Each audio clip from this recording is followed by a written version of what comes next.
Assalamualaikum warahmatullahi wabarakatuh. Perkenalkan, nama Vera Alfiani, NIM 2014-02-0093. Di sini saya akan memberikan materi ilmu wayan sebagai pedoman tugas UAS ilmu wayan. Nah, di sini ada pun materi yang dibahas dalam pembelajaran ilmu bayan. Yang pertama yaitu tashbih, yang kedua hakikat dan majaz, yang ketiga yaitu kinayah. Pertama yaitu tashbih. Tashbih secara etimologis adalah penyerupaan. Adapun secara terminologis, pengertian tashbih adalah menyerupakan antara dua perkara atau lebih yang memiliki kesamaan sifat satu atau lebih dengan satu alat karena ada tujuan yang dikehendaki oleh pembicara. Nah, kemudian rukun tashbih. Rukun tashbih itu ada terbagi empat.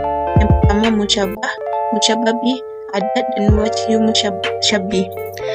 Itu musyabah. Pertama, sesuatu yang dibandingkan dengan sesuatu lainnya karena ada persamaan sifat antara keduanya. Yang kedua, musyababi. Musyababi ini adalah sesuatu yang sifatnya dijadikan perbandingan. Yang ketiga yaitu adat. Adat yaitu perangkat untuk menggabungkan dua persamaan sifat yang ada. Yang keempat, wajhu syabbih, yaitu kesamaan sifat yang diperbandingkan. Selanjutnya yaitu pembagian tashbih. Pembagian tashbih ini berdasarkan wajhi al-syibihnya dan adat al-tashbih. A. Tashbih mursal. Tashbih mursal ini adalah tashbihnya yang disebutkan dalam ungkapan tersebut. Contoh, sirna fi lailin mahimin ka'annahul bahru zalaman wa rihaban. Artinya, kami berjalan di malam yang gelap gulita. Sepertinya malam itu bagaikan laut yang gelap dan mencekam. Nah, di sini adalah ungkapan. Itu yang disebut dengan tashbih mursal dari contoh tersebut. Kemudian yaitu tashbih muakkad. Tashbih muakkad ini adalah tashbih yang adat tashbihnya dihilangkan. Contoh, al-jawadu fil suragati barqun khatifun. Kecepatan kuda itu bagaikan kilat yang menyambar. Dan C. Tashbih mufassal, yaitu tashbih yang wajah asyibihinya jelas disebutkan dalam rangkaian sebuah ungkapan. Contoh, wa kalamuhu kan nuri hisanan. Perkataan bagaikan mutiara dari sisi kebaikannya. D. Tashbih mujmal. Tashbih mujmal adalah tashbih yang wajah asyibihinya tidak jelas disebutkan dalam rangkaian sebuah ungkapan. Contohnya, al-kitabun al-sahib, buku layaknya seorang teman atau sahabat. E. Tashbih balik. Tashbih balik ini adalah tashbih yang tidak menyebutkan adat al-tashbih dan wajah asyibihnya dalam ungkapan dalam rangkaian sebuah ungkapan. Contohnya, anta syamsu, anta tadiru, anta nurun, anta fawqa nur. Engkau adalah matahari, engkau adalah bulan, engkau adalah cahaya di atas cahaya. Yang kedua yaitu pembagian tashbih berdasarkan bentuk wajah asyibihinya dibagi menjadi beberapa. Yang pertama atau A, tashbih ghairu at-tamtsil, yaitu tashbih yang wajah asyibihinya tidak merupakan gambaran sesuatu yang tunggal, tidak terbilang. Contoh, wa mal mar'u illa kasyihabi wa da'ihi yufi tamami syahrin thumma yu'ibu. Tidaklah seseorang itu seperti bulan dan cahayanya yang menempati sebulan penuh kemudian menghilang. Pada contoh di atas, wajah asyibihnya adalah kondisi sepertinya binasa. B. Tashbih al-tamsil adalah tashbih yang wajah asyibihnya merupakan gambaran dari sesuatu yang tidak tunggal dalam kurung berbilang. Contohnya, wa ka'anal hilana nunul lujaini gariqat fi sahifati zilqai. Bulan sabit bagaikan huruf nun yang berwarna perak yang tenggelam dalam kertas berarsir berwarna biru. Nah, bulan sabit ini bagaikan huruf nun yang berwarna perak yang tenggelam dalam kertas berarsirkan berwarna biru. Pada contoh di atas, wajah al-syibihnya itu adalah kondisi warna putih yang dicelupkan ke dalam warna biru. Kondisi tersebut diambil oleh penyair dari pemaknaan bait secara sempurna. C. Tashbih yang keluar dari kebiasaan. Dari tashbih yang keluar dari kebiasaan ini terbagi beberapa. Yang pertama yaitu tashbih dimni. Tashbih dimni ini adalah tashbih yang kedua tarafnya dalam kurung musyabah dan musyababinya tidak dirangkai dalam bentuk tashbih seperti yang sudah sebelumnya dijelaskan, dan bahwa susunan kalimatnya tidak disertakan adat tashbihnya. Pada tashbih hanya saja keduanya berdampingan dalam susunan kalimat. Contohnya, la tunkiri antalal karimi minal ghina falsilu harabun lil makanil ali. Jangan kau ingkari bila melihat seorang dermawan yang tidak memiliki kekayaan, sebab banjir adalah musuh dari tempat yang tinggi. Yang B, tashbih maklub. Tashbih maklub ini adalah suatu jenis tashbih yang posisi musyabbahnya dijadikan musyabbah bih, sehingga yang seharusnya musyabbah dijadikan musyabbah bih dan yang seharusnya musyabbah bih menjadi musyabbah, dengan anggapan wajah asyabih pada musyabbah lebih kuat. Contoh, wa badal sabahu ka'anna gurrathu wajhul khalifatin hina yumtadahu. Telah terbit fajar, cahayanya seakan-akan wajah khalifah ketika menerima pujian. Pada syair ini, terangnya fajar diibaratkan dengan wajah khalifah, padahal seharusnya sebaliknya. Pada tasbih yang biasa, wajah khalifah ini disamakan dengan fajar yang menyingsing, kembalikan posisi antara musyabbah dan musyabbah bih. Pada tasbih maklub dilakukan untuk memberikan gambaran bahwa kecerahan wajah khalifah itu sangat kuat. Kemudian pembahasan yang kedua yaitu hakikat dan majaz. Ya, masuk kepada pengertian. Itu pengertiannya yaitu kata yang dipakai untuk menunjukkan arti yang tertentu dalam kurung makna asli. Contoh kata asad. Nah, pada kalimat ra'aitu gabatin as the event, yaitu saya melihat singa di hutan. Maka singa dalam kalimat ini adalah asli pada lafaz asad. Nah, dan juga dalam arti lain ada mengatakan kita itu adalah menyandarkan lafaz yang sebenarnya atau menyandarkan fi'il pada fa'il. Itulah dari segi pengertiannya. Syarat untuk pemakaian majaz ada dua macam, yaitu alaqah. Alaqah ini adalah yang menghubungkan antara makna hakiki dan makna majazi. Adapun hubungan tersebut ada dua macam, yaitu ada musyabbah, yaitu hubungan keserupaan. Misalnya yufu saja'atun wa rijalun masin. Sebagai makna hakiki dan makna majazi dari lafaz tersebut terdapat sifat yang serupa, yaitu berani, atau alaqah ini dinamakan musyabbah. Yang kedua atau B yaitu gair musyabbah, yaitu hubungan yang bukan keserupaan, sebab dan musyabbab, hali dan mahaliyah dan lainnya kan dijelaskan kemudian. Contoh, wa fi radibatin ahlila imun fiha khalidun. Yang dimaksud dengan rahmat Allah di sini adalah orang yang kekal di surga. Dinamakan demikian karena orang yang kekal di surga itu adalah orang yang mendapatkan rahmat. Ungkapan yang dimaksud dengan rahmat itu surga. Yang pembagian kedua yaitu qarinah. Yang pertama tadi kan alaqah, yang kedua qarinah. Qarinah itu adalah petunjuk yang mencegah kita untuk memahami kalimat itu dipakai untuk makna yang asli dengan kalimat lain. Apabila kalimat tersebut terdapat qarinahnya, maka kalimat tersebut adalah majaz atau makna yang tidak asli. Contoh, Raibal badu rafil dar. Nah, dalam kalimat ini dipakai sebagai majaz. Lafaz yang dimaksud adalah orang-orang yang cantik wajahnya, sebab tidak mungkin al-badar itu adalah dalam rumah. Qarinah dapat dibedakan dalam dua macam, yaitu lafaz seperti fildar, haliyah seperti nur ilal walimat. Nur makna adalah al-halu wal iman. Nah, dari di sini bisa kita lihat yang bedakan dalam dua macam dalam segi qarinahnya. Nah, yang qarinahnya tidak seperti lafziyah tetapi haliyah dipahami. Tentunya kita anzalnahu ilaik. Nah, di sini kita bisa lihat mengenai tentang bedakan dalam yang apa saja yang dibedakan dalam qarinah tersebut. Selanjutnya macam-macam majaz. Yang pertama isti'arah. Isti'arah dari segi pengertian, isti'arah adalah menurut bahasa berarti meminta pinjaman, sedangkan dalam istilah ilmu balaghah isti'arah adalah ya tashbihun sifa ahadun tarafaihi fa'alaqatihi wal musyabbahun na'iman. Isti'arah adalah tashbih yang dibuang salah satu tarafnya, maka alaqah pada isti'arah adalah musyabbah dalam kurung unsur kesamaan selamanya. Kemudian B, rukun-rukun isti'arah. Isti'arah adalah sebuah struktur dapat dikatakan isti'arah jika terdapat rukun-rukun isti'arah sebagai berikut. Musta'ar yaitu lafaz yang dipindahkan, lafaz musyabbah Dua, musta'ar minhu, yaitu lafaz musyabbabi. Yang ketiga, lafaz musta'ar lahu dalam kurung makna. Nah, kedua rukun ini yang pertama dan kedua adalah lafaz, sedangkan yang kedua adalah makna. Contoh majaz. Ra'aitu asadin yukhatibun nas. Aku melihat singa berkhutbah di depan orang-orang. Kata asad itu adalah singa. Dengan kalimat di atas tersebut disebut isti'arah, karena tidak mungkin ada singa mampu berkhutbah di depan orang-orang. Tapi yang dimaksud kalimat tersebut adalah seorang laki-laki yang seperti singa, yang saking gagahnya dan suaranya lantang. Kaitan antara asad dan laki-laki tersebut adalah persamaan dalam hal kegagahan dan kelantangan suara. Yang C, macam-macam isti'arah.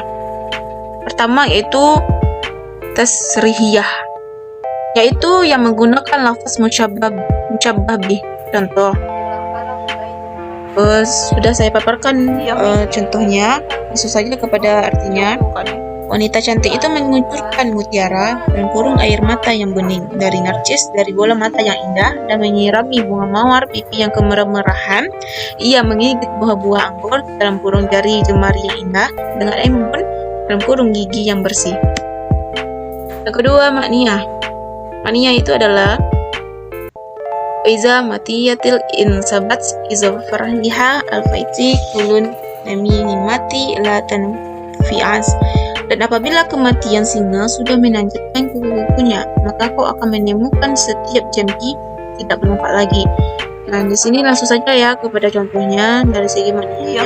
Nah, lafaz singa ini dibuang dan digantikan dengan sifat yang lazim baginya, yaitu azfar, kuku-kukunya. Nah, ini contoh yang mengenai tentang makniyah. D. Pendapat ulama tentang majaz. Yang pertama, mendukung keberadaan majaz dalam Quran. Yang kedua, meniadakan keberadaan majaz dalam Al-Quran. Ketiga, di antara contoh-contoh penafsiran ayat-ayat yang menggunakan uslub isti'arah. Yang kedua, majaz mursal. Tadi yang pertama sudah saya jelaskan, yaitu majaz isti'arah. Yang kedua, majaz mursal.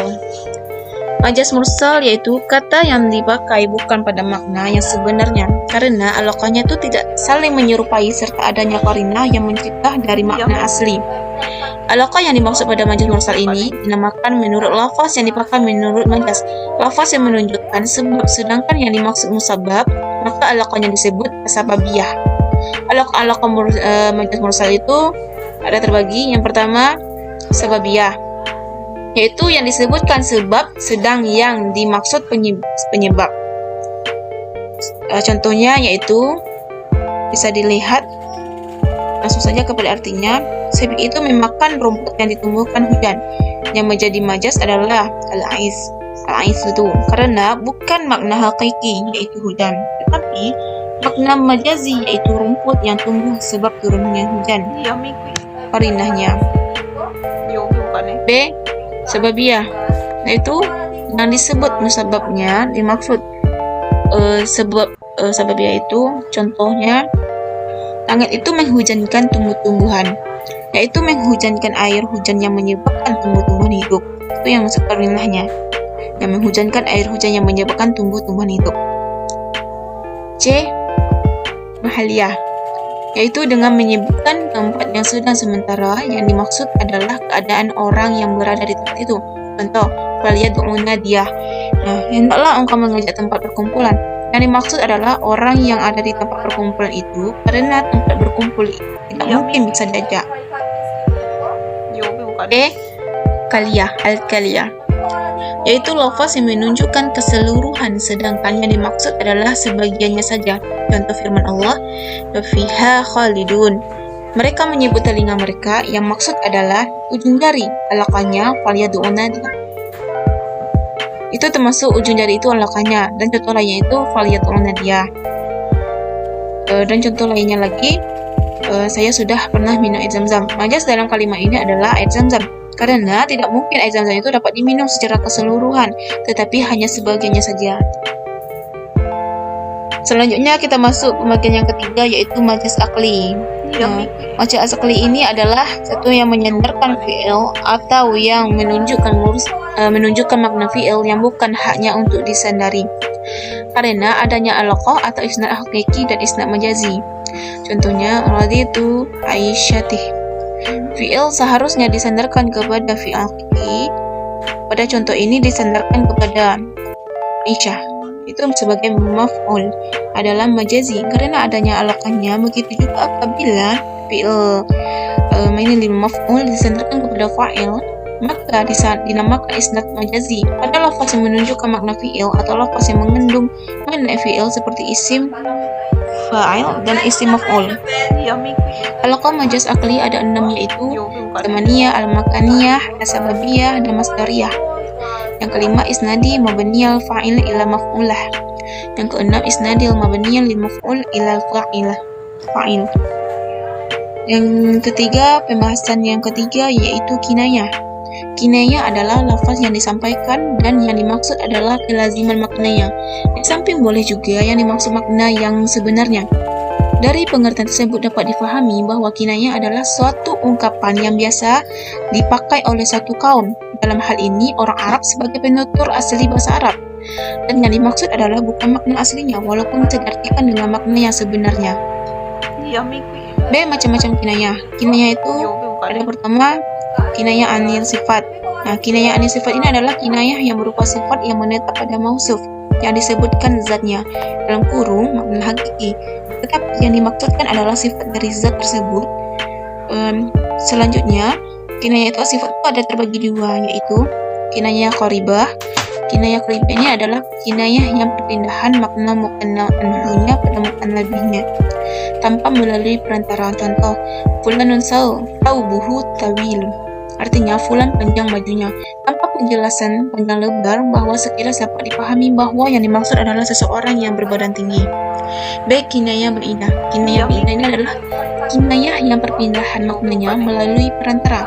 Perantara di sini tidaklah seperti adat dalam tajwid, melainkan sebab atau peristiwa tertentu yang menghubungkan kedua makna tersebut. Contoh, Juha yadubdu alal asa. Artinya, Juha berjalan dengan tongkat. Maksudnya adalah Juha itu sudah tua. Perantaranya adalah karena orang yang sudah tua biasanya berjalan dengan menggunakan tongkat untuk membantu berjalan. Yang kedua yaitu kinayah anil mausuf. Kinayah anil mausuf ini adalah kinayah yang mukanna anhunya berupa mausuf atau sesuatu yang disifati. Contohnya, huwa harisun ala malih. Artinya, dia penjaga hartanya. Maksudnya adalah orang yang kikir. Yang ketiga, kinayah anil nisbah. Ini adalah kinayah yang disebutkan sifatnya, namun tidak disandarkan pada zat atau orang yang memiliki sifat tersebut, tetapi disandarkan kepada sesuatu yang berkaitan erat atau merupakan kemastian dari zat tersebut. Kinayah anil nisbah ini adalah satu mukanna anhunya atau lafaz yang kinayahnya adalah mausuf. Contoh, al-majdu yatba'u zillah. Kemuliaan mengikuti bayangannya. Nah, sifat al-majdu ini adalah atau kemuliaan tidak disandarkan kepada orang yang memiliki sifat mulia, tapi disandarkan kepada sesuatu yang berkaitan dengannya, yaitu bayangannya. Selanjutnya kita masuk kepada tujuan kinayah. Adapun tujuan dari kinayah adalah yang pertama menjelaskan. Nah, kinayah ini digunakan untuk memberikan gambaran yang tampak dan kelihatan. Contoh, qara'a Ahmadun sinnatun. Artinya Ahmad menghentakkan giginya dalam kurung marah. Yang kedua, meringkas kalimat. Ungkapan kinayah ini bisa digunakan untuk meringkas suatu kalimat atau ungkapan yang panjang. Contoh, fulanun mahzulul fasil. Si fulan itu kurus anak sapinya dalam kurung dermawan. Yang ketiga, menghindari ungkapan yang dianggap jelek atau buruk. Penggunaan kinayah dalam mengungkapkan suatu ide bisa juga bertujuan untuk mengganti suatu kata yang dianggap jelek untuk diucapkan. Contoh, huwa thaqilul sam'i. 4. Untuk memelihara kesopanan. Nah, yaitu menghindari kata-kata yang dianggap tabu atau malu untuk diungkapkan. Contohnya, au lamastumun nisa, atau kalian menyentuh perempuan. Artinya, dalam kurung berhubungan suami istri. Yang kelima, menyembuhkan. Contoh, ahlud dar, artinya penghuni rumah, dalam kurung istrinya. Nah, sampai di sini dululah pembahasannya mengenai tentang materi-materi yang bahas, yaitu tashbih, hakikat dan majazi, dan juga kinayah. Jika ada kesalahan dalam penyampaian, mohon maafkan. Saya akhiri. Assalamualaikum warahmatullahi wabarakatuh.